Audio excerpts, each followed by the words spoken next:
What's up, guys? Dan and Brooke here, Coalcracker. Another episode. I don't know, are we calling this a podcast or are we calling this, what are we calling this?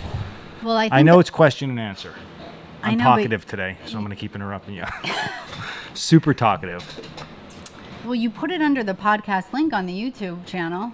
Yeah, but then we need a name for the podcast. Dropping the mic, but then that was just because I came up with that at the last second. Okay, well, I'll have to think about that. So if you're first timer to this and you're first timer to Coalcracker channel, thanks for joining us.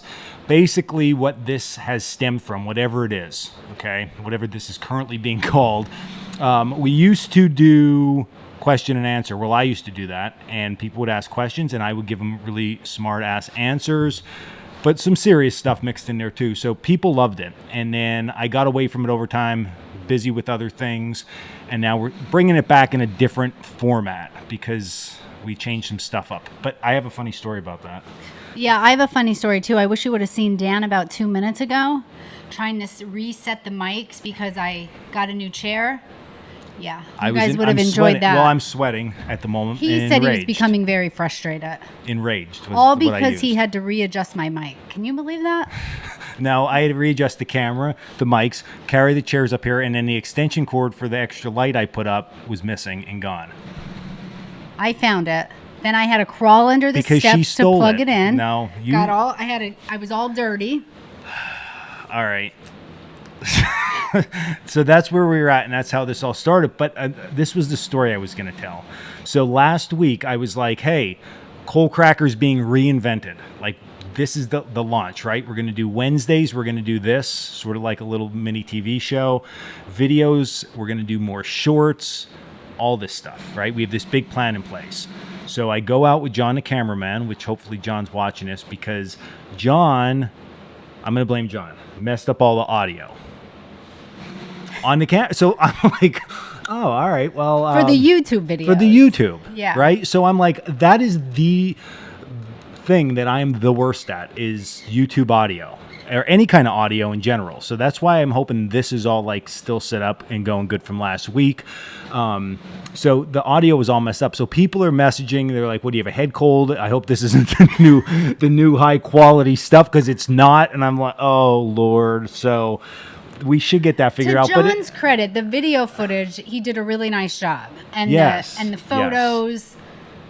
We just had the audio mixed up, and I am a firm believer when you're going to do something, sometimes you just got to roll with the punches and you got to get it out there, because we are not perfect by any means. We mess stuff up all the time. So if I would not put stuff out because I mess it up or I'm just not 100% with it, nothing would ever be done. There wouldn't even be a Coalcracker. Because I do a lot of stuff that I'm just like, I don't want to say it's half-assed, but I try my best, and I'm like, this is my skill set at the current time. So I do what we can do as best, and I think the content's still good. I just sound like I have a head cold.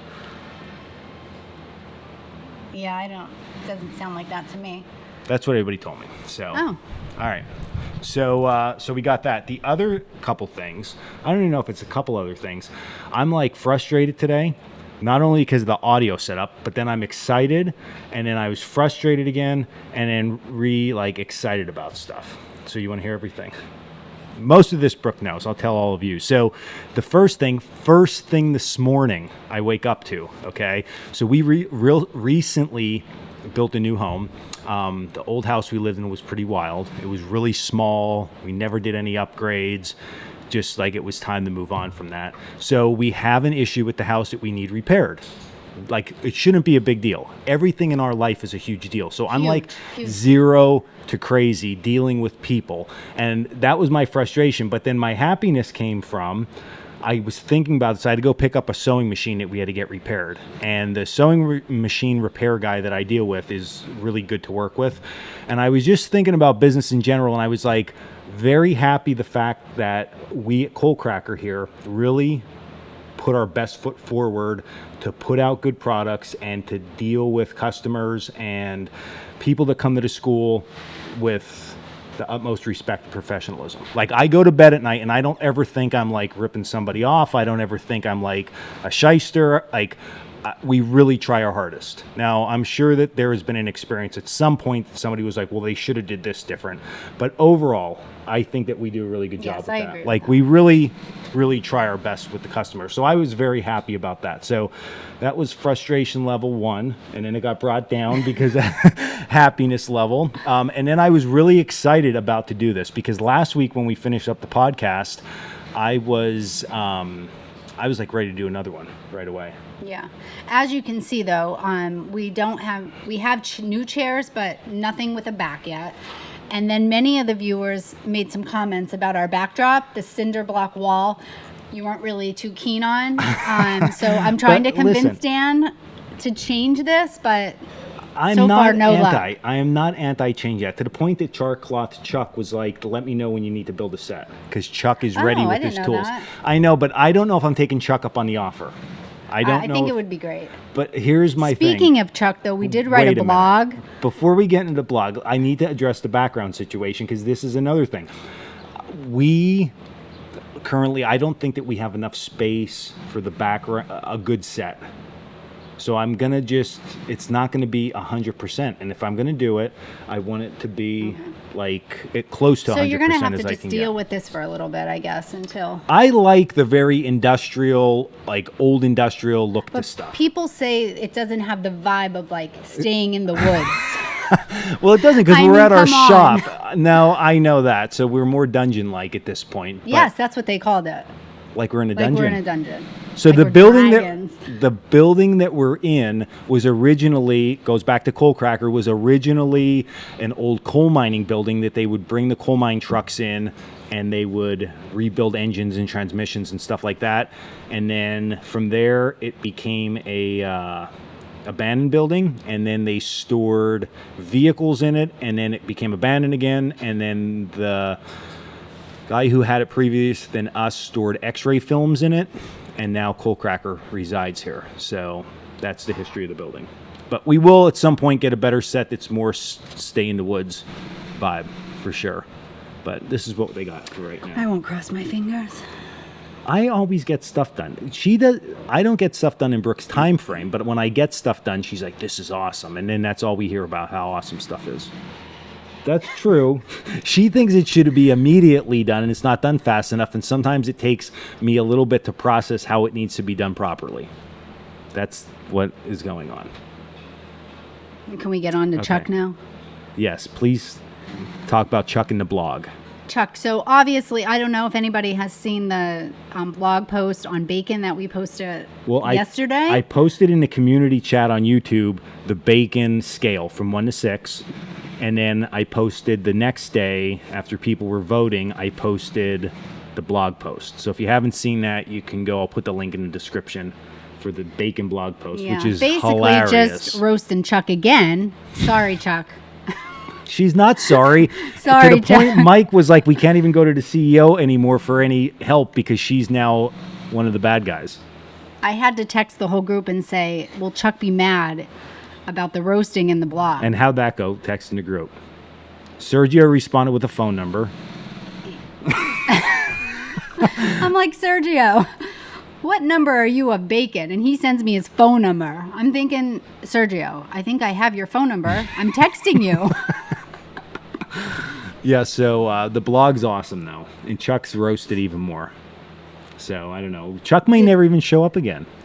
Chuck is getting it so good. Did he say anything? Yeah, he was like, did he message you? Yes. He did? Not happy about it. What were his exact words? Do I have to pull it up on my text message? Yeah. It wasn't real bad. I think it was, I don't think it's anything I can't say on here. Because sometimes it gets a little bit R-rated, X-rated even, I guess you would say. He said he just got to read Brooke's blog. He enjoyed it. Even when the bus ran over him again and again. He looks forward to seeing everybody. And then Dave responds, "You still going to be making..." With a smile emoji. Are you going to still make bacon, Chuck? He said only in very small batches. I guess just for himself. That's what he means by that. So, all right. Yeah, so that was the bacon blog. So that's where we're at today. So that was my morning so far. Now we're going to do this. So this is an exciting part of my day. I will say that. Whew, that was a lot of information in a very short time. You want to get into some bushcraft survival and outdoor stuff. I Yeah. have a story I told Brooke, so we try not to, to the point I just told her before, don't ask me any more questions. Because I like it to be very raw. And like, I think when you ask somebody something for the very first time, it might catch them off guard, or like you don't have time to process it, and I like that. I think it's a more natural feel. So I don't let her ask me questions, or we really don't converse too much before we do this. We don't really talk. No, right? So what was I was going? So I had this thing in my head. I was like, I want to tell the story, and I don't know if today's the day to tell the story. So the whole story of how Coalcracker came about, because I think Actually, we'll get to that. Okay, because I never really told I don't want to say it's not like it's something dramatic, but I think the normal story is, right, I spent a lot of time in the woods with my grandfather, worked in the juvenile justice field, I got laid off, and went on a show alone, and then I was like, while I was there, I should start the business. But there was other things that got me like deep into the survival and bushcraft world. Okay, you can tell that later. Okay. That might be one That's of the a longer questions. story. Okay, but this is a long format, so maybe this will be a 45-minute shot. I did adjust the camera because I don't remember if on the last podcast I said or not. My camera would stop at 30 minutes, and then I think I toggled the correct feature to make that not happen anymore. So we'll just keep going. Sounds good. Okay, let's hammer out some So questions. I'll ask you some questions. Then at the very end, when we're done with the questions, we're going to do rapid questions. Oh. So I'll ask you them really quickly. We'll go over Okay. that when we get there. Oh, there's rules. Rules Okay. to this. Okay, here we go. Now, all of these questions are from our viewers on the comments that they left from the last question and answer. Okay. Well, that's the whole purpose here. So if after this one you have questions or concerns, just leave them down in the comments below, and we'll try to address them. We don't get to every single one, but that's where I try. that's what we're going to aim for. Okay. Would you ever do a series or collaboration with another bushcraft channel? For example, train someone for a show like Alone, or just one-on-one type collaboration with an idea for a piece of equipment? Well, I feel like there's a lot there. So to sum that up, yeah, I would definitely do other collaborations. And I said in the last one, I don't watch survival and bushcraft outdoor stuff. And not because I don't like people that create it. What I found early on was when I would watch other stuff, I always got sucked into whatever they were doing because I'd find it interesting. So what would happen is I would start doing that stuff, and I was like, no, because I go down rabbit holes like hard. So I had to stay clear of it. And so if people would reach out, yeah, by all means, you got to reach out. I can't say that everybody that would reach out, I'm like, yeah, let's do a collab or anything like that. But I would definitely be up for that. To the point, one of my students, Rich Fortney, he has a channel. Now Rich is going to kill me because I just talked to him yesterday. I'll put his link for his channel down below. He's trying to get on a show Alone. I talk to him all the time about it, and he came to classes, and he makes great beef jerky. And you owe me some, Rich. And I also said, Rich, he brought cookies to a class, and we pretended that there was peanut butter in them, and I said I was allergic to peanut butter when I'm not. And they said they had to rush me to hospital, and Rich almost had a heart attack. Poor Rich. We can have Rich on the show at one point, maybe. Rich would be a good one, because Rich can talk. Okay, next question. What motivated you to start Coalcracker? And what was your biggest hurdle overcoming during that process? So I could tell, let's say the whole story for another time, because it's a long, drawn-out story. Okay. We'll So- start that off next week, maybe. Okay, so the whole thing that got me started, I always wanted to have my own business, and I was involved with other hobbies and activities that I would always take to a point where I was like, I want to say, getting involved with other people in that space that were trainers or higher end professionals, and then I just never would do anything with that information or knowledge I had. So when I got laid off from the juvenile justice place that I worked for, and I was on the show Alone, while I was on Alone, I was like, I am leaving here and just starting my own business, because life is not worth going back to a cubicle. To the point, when I was on the show, you were allowed to take a picture of one picture. So most people take a picture of their kid or their family, or I don't know, a nude of their wife maybe. That's not what we did. I took a picture of my old cubicle because I thought I'm never going back there. So although I didn't win season 3, I won indirectly because that motivated me. I was in the airport Googling how to start a website as soon as I got done. That was it. Good stuff. Why are you making that face? That's what started it. I know. Oh, biggest thing to overcome was with the business. When you work for somebody, you're trapped in an employee mindset. You just are. Even if you think, oh, I'm not. Yes, you are. You are trapped in an employee mindset. And you could probably talk a little bit on this. When you start your own business, you realize that you are not confined by anything. Yes, there's laws and things like that, but you're not confined by anything. So if you want to start a podcast, that's on you to start the podcast. If something's going wrong, that's on you. Like, everything is your responsibility, and the world's yours.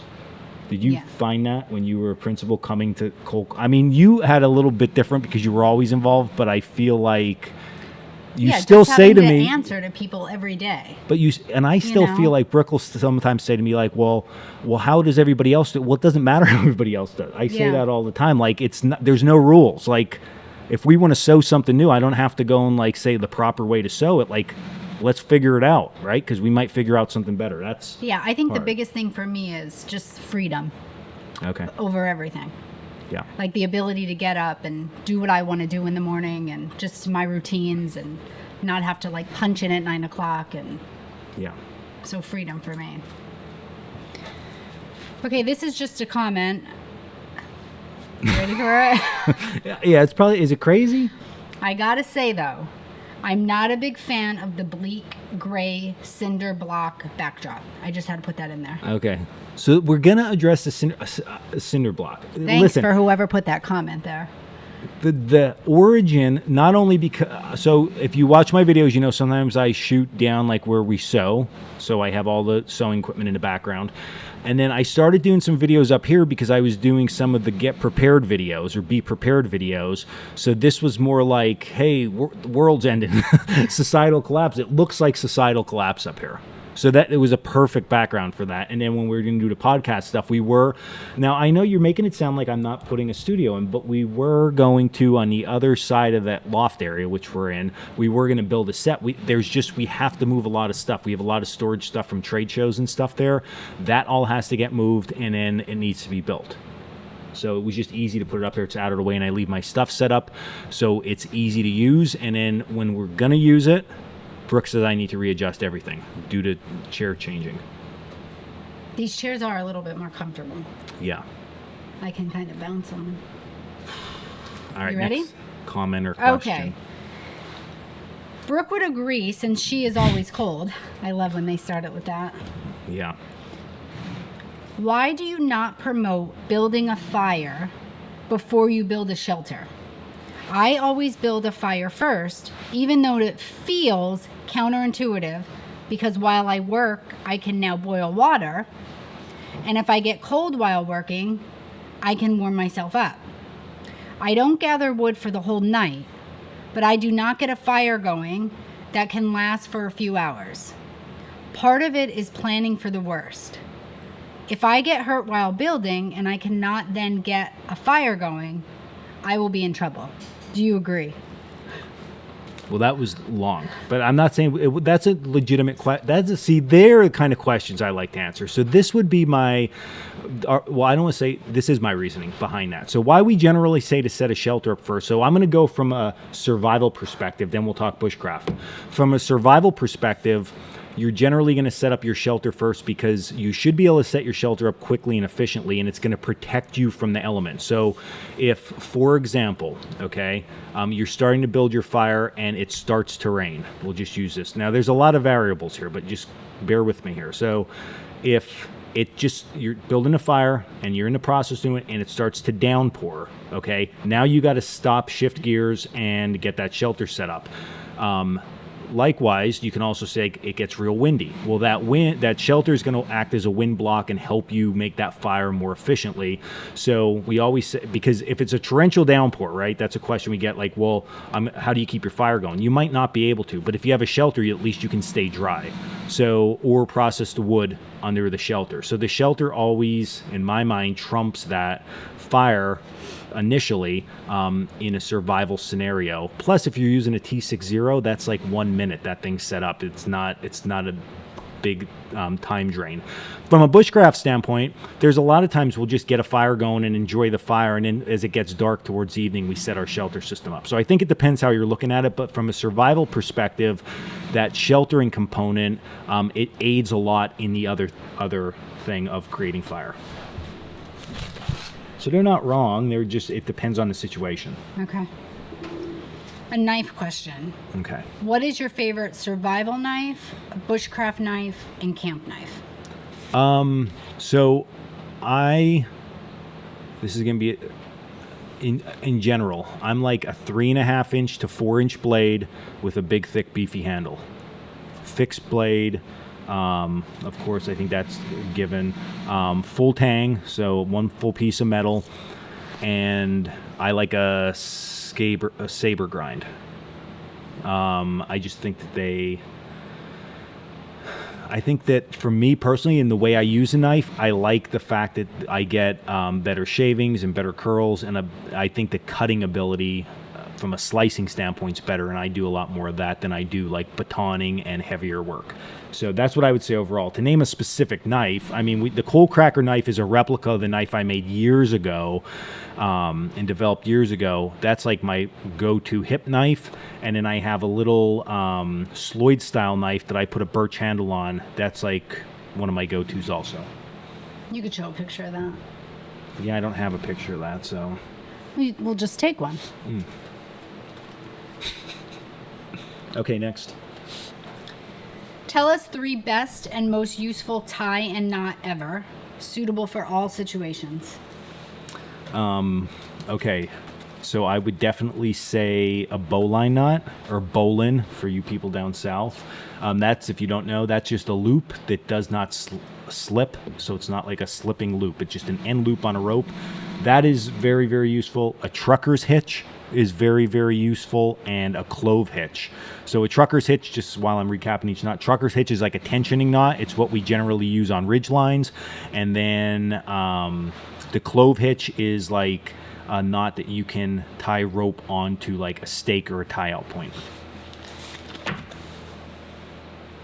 Oh, we are loaded with questions today. I love it. Okay. Who wussed out on the long advertised arm wrestling between you and Sean Kelly? P.S. Dan gets voted off first for stealing everyone's cookies. Thanks for voting me off. But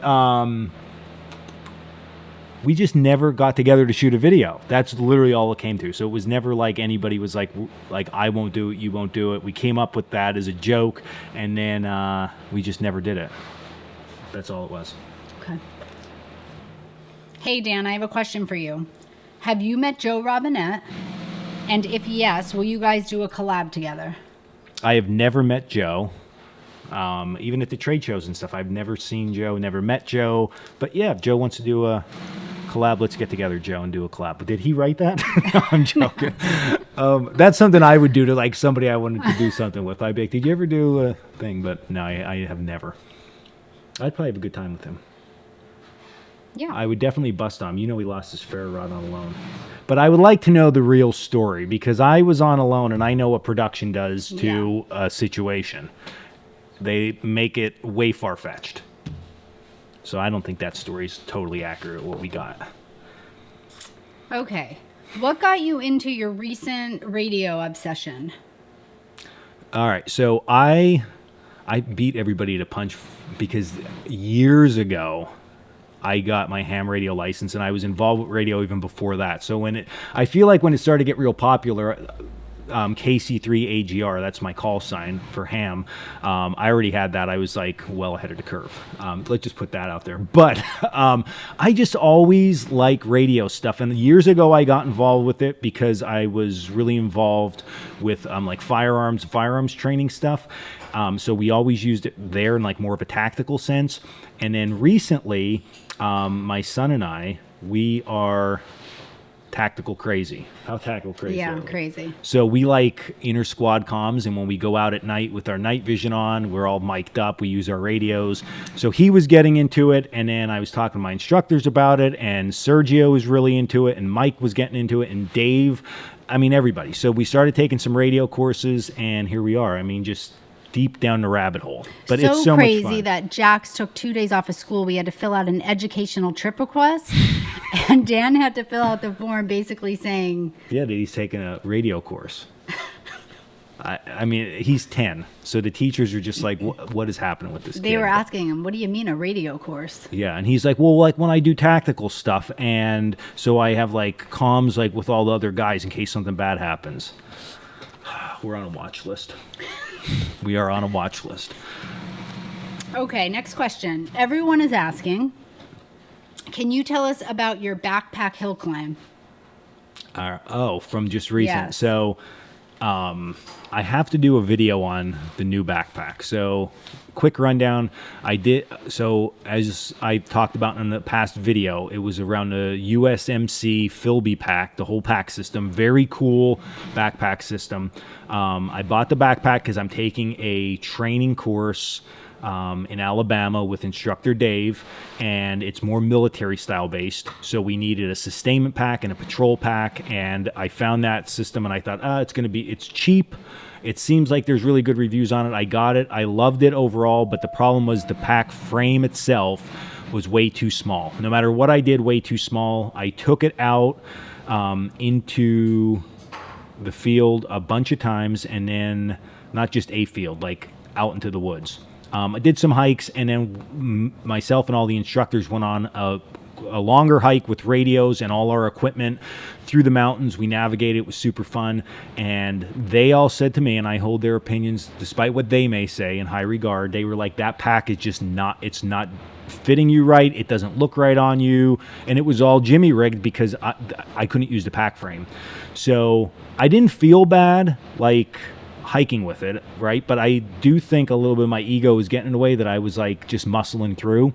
So I thought, well, what else is out there? I started looking around, and I settled on like the most expensive pack. It might be the most expensive pack. It's a Mystery Ranch, and it's the military sustainment pack they make. So I took that. It's called the Blackjack 80.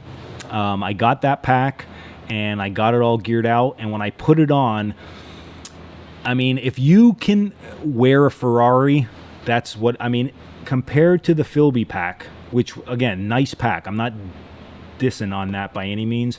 But the Blackjack 80 by Mystery Ranch was like, it was like air on my back. So I've been hiking up and down this real steep mountain. I took Brooke out. How steep is that? Steep. It's very steep. Like, if I lean back like this, I think I'm going back. So I just kept walking, and I just didn't look up because well, you I can't didn't know, really look up the hill. I didn't know if because I was going to fall or you're going to fall back. And mentally, I just couldn't look up. So I hike that a couple times a week with the pack on now, and I mean, it's amazing. So I am going to do a loadout on that class that we have upcoming, and on Mystery Ranch itself. So that's what's going on with the pack. But I posted that on. If you don't follow us on Instagram, you don't have to follow me personally on there if you don't want to. If you want to, it's at Dan Wowak. But if you follow us at Coalcracker, we are posting more on there now. But stories like that, I had me out hiking, showing the pack and the hill and all that good stuff. Mm-hmm. Yep. That's all your questions. Oh, that's all my. That was good. Like, we're like in that time. I know we're going to do rapid questions. Rapid fire questions. So basically what that is. All right. So we cut out, obviously, I don't know what I'm doing with the camera because I thought I toggled that setting off, but I did not. So what we were saying, let's just pick it up. So I'm going to basically get a rapid fire series of questions. Yes, that you can answer with 1 or 2 words. Okay. I can't go into detail with them. No. Oh, this will be fun. All right, we'll just blast. And he through hasn't that. seen these questions either. I just peeked at I saw one thing. It's just sitting right here, and I try to monitor all the really high-tech equipment here. I am monitoring the equipment. Are we even plugged in? Your mic's probably not even plugged in at this point because we had to readjust all the stuff for these chairs. See what I deal with. All right. Somebody did ask, though, how I dealt with you for so long. It's very easy to deal with me. I'm very black and white. There's not a lot in between. I'm not saying I don't have a depth to my personality, but I am very just to the point. Okay, you ready? She just disagrees with that. That's what I think. Okay, rapid fire. Favorite vacation spot? Stone Harbor, New Jersey. Best campfire snack? Bacon. Dream car? Ferrari. Knife or axe? Axe. First job? Lifeguard. Favorite hiking trail? Blue Loop, Locust Lake. Tent or hammock? Hammock. Favorite movie of all time? Rambo, First Blood. Worst weather you've camped in? Basically a hurricane. Coffee or tea? Coalcracker coffee. One piece of gear you can't live without? Belt pouch. Favorite sports car? Ferrari. Favorite wild animal? Raccoon. Best meal you've ever cooked? Probably some kind of pizza. Favorite bushcraft skill to teach? Fire starting with a ferro rod. Favorite season for the outdoors? Fall. One outdoor skill everyone should know? How to set up an emergency shelter. All right, so those rapid fire questions, I am sweating. That's worse than You the did questions. good. I know, but when you can only answer one word or two, I sweat because I said I was in a talking mood today, and then we're going to do rapid fire. That wasn't on my list of things to do today. We'll do it again. Okay.